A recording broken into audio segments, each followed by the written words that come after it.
On a freezing winter night in London, when most people were safely indoors and the streets had forgotten what mercy looked like, a newborn baby was left on the cold pavement of Vine Street. No letter, no name, no explanation. Just a small body wrapped in a thin blanket that offered little protection from the wind. The baby cried weakly, his voice swallowed by the darkness as footsteps passed without stopping. That night the city chose silence. But fate did not. A poor, childless woman named Margaret Hale was walking home after a long shift cleaning offices. Her hands were numb, her back ached, and her pockets held almost nothing. As she passed the broken lamppost on Vine Street, she heard a sound so fragile it made her stop. A cry, soft, desperate, real. She followed it and found a cardboard box, torn at the corners, sitting like it had been discarded without a second thought. When she lifted the blanket and saw the baby's wide, searching eyes, her heart broke all at once. She did not think about money. She did not think about fear. She simply held him close, wrapped him inside her coat, and whispered that he would not be alone anymore. She named him Oliver. Life did not become easier because of love. It became harder. Margaret's single room above a bakery was always cold in winter and suffocating in summer. Many nights, Oliver slept listening to her stomach growl because she had given him her portion of food. She mended the same clothes over and over, and when she could not afford new shoes, she taught Oliver how to walk carefully so they would last longer. They shared hunger, exhaustion, and quiet hope. Oliver learned early how to read pain in Margaret's eyes, and learned even earlier how to pretend he wasn't hungry. Despite everything, Oliver grew into a quiet, observant boy. He did not complain. He watched the world closely, noticing patterns where others saw chaos. Margaret saved coins in a small tin hidden under the bed, and when Oliver was old enough, she sent him to the cheapest local school she could afford. The school was old and overcrowded, but to Oliver it felt like a doorway to something bigger than Vine Street. One rainy afternoon, while waiting for Margaret to finish work, Oliver wandered through the school halls and heard voices coming from a small storage room. Inside, two boys were playing a game on a worn wooden board with uneven pieces. It was chess. Oliver had never seen it before, but something about the board pulled him in. The quiet tension, the deliberate movement, the invisible battle happening in the mind. When one of the boys left, Oliver shyly asked if he could try. He lost quickly, then he asked to play again. Day after day, Oliver returned to that board. He played during lunch, after school, and whenever he could. He began to see things others did not. He didn't just move pieces, he anticipated them. He imagined the board as a story unfolding, every move a sentence, every mistake a turning point. Within months, he was defeating students twice his age. That was when Mr. Leonard Crowe noticed him. A retired chess coach volunteering at the school, Crowe had seen many talented children, but none like Oliver. When the boy defeated him in a practice match, Crowe stared at the board in disbelief. He knew then that this was not just talent. This was something rare. Crowe began training Oliver every evening, free of charge. There were no excuses and no shortcuts. Oliver studied openings by candlelight, replayed historic games in his head while lying in bed, and practiced endgames until his fingers cramped. Margaret worried about how tired he was, but Crowe reminded her that hunger had already taught Oliver discipline. Chess simply gave it direction. Local competitions followed. Oliver wore the same jacket to every match, his shoes worn thin, his face calm. Other children laughed at him before games and fell silent afterward. Losses came too, and they hurt deeply, but Oliver never quit. Each defeat became a lesson. Each victory became proof that his past did not define his future. When Oliver won the state junior championship, the room stood still. Cameras flashed, applause echoed, but Oliver's eyes searched the crowd until he found Margaret crying openly, hands shaking as she clutched her coat. That moment changed everything. Sponsors stepped forward, scholarships arrived. For the first time, Margaret slept without worrying about tomorrow's meal. Years passed, and Oliver traveled far beyond Vine Street. He trained under masters, faced champions, and learned the cost of greatness. There were lonely nights in hotel rooms and crushing losses that made him question himself.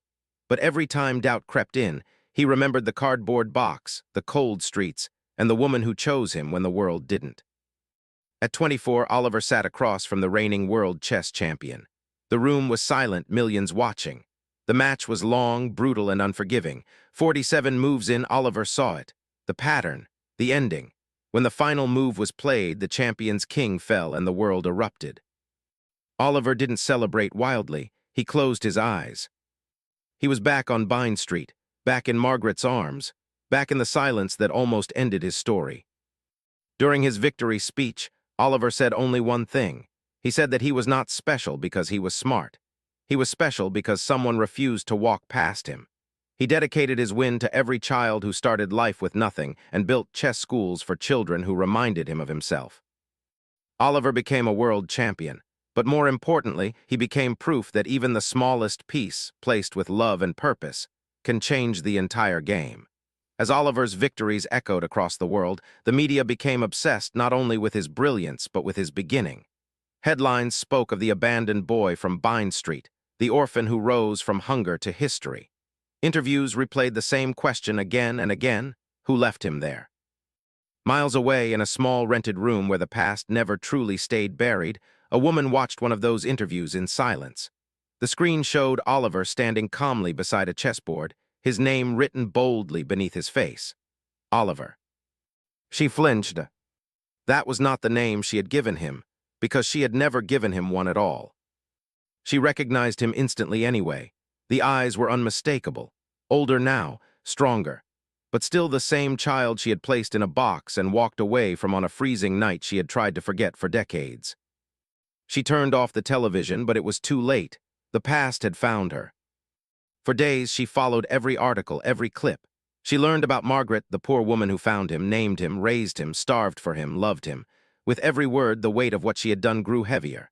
She told herself once that she had no choice. That fear and poverty had cornered her.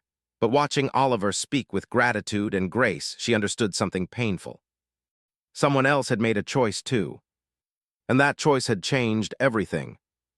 After weeks of hesitation, she contacted Oliver's foundation. She didn't ask to be introduced as his mother. She didn't ask for forgiveness. She only asked for a meeting, privately, to say what she had never said. Oliver read the message slowly. He did not react at first. There was no shock, no anger, only a quiet stillness.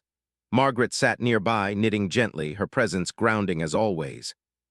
"You don't owe anyone your time," she said softly.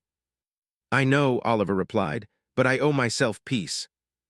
They met in a quiet room, away from cameras and noise. When the woman entered, she looked smaller than he expected, older, worn down by years of silence. She struggled to meet his eyes. "I don't expect anything from you," she said, her voice trembling. "I just needed you to know I saw you, and I am sorry I didn't choose you." Oliver listened without interruption.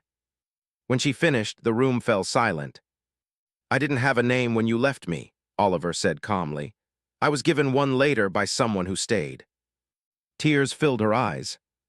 "I'm glad," she whispered. "So am I," he replied. There was no reunion, no dramatic embrace. Some wounds don't heal by reopening them. Oliver stood, nodded respectfully, and walked away, lighter than when he had entered. That evening he returned home to Margaret. He made tea, helped her settle into her chair.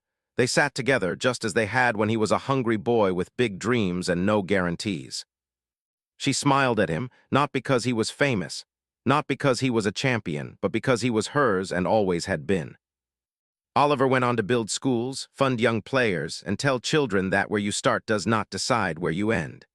But whenever he spoke about family, he spoke only of one woman, the one who named him, raised him, and never once walked away. Because in the end, the story was never about the woman who returned when the world applauded. It was about the woman who stayed when there was nothing to gain. And that was the move that changed the entire game. If you enjoyed this story, please like, comment, and subscribe. Thanks and be blessed.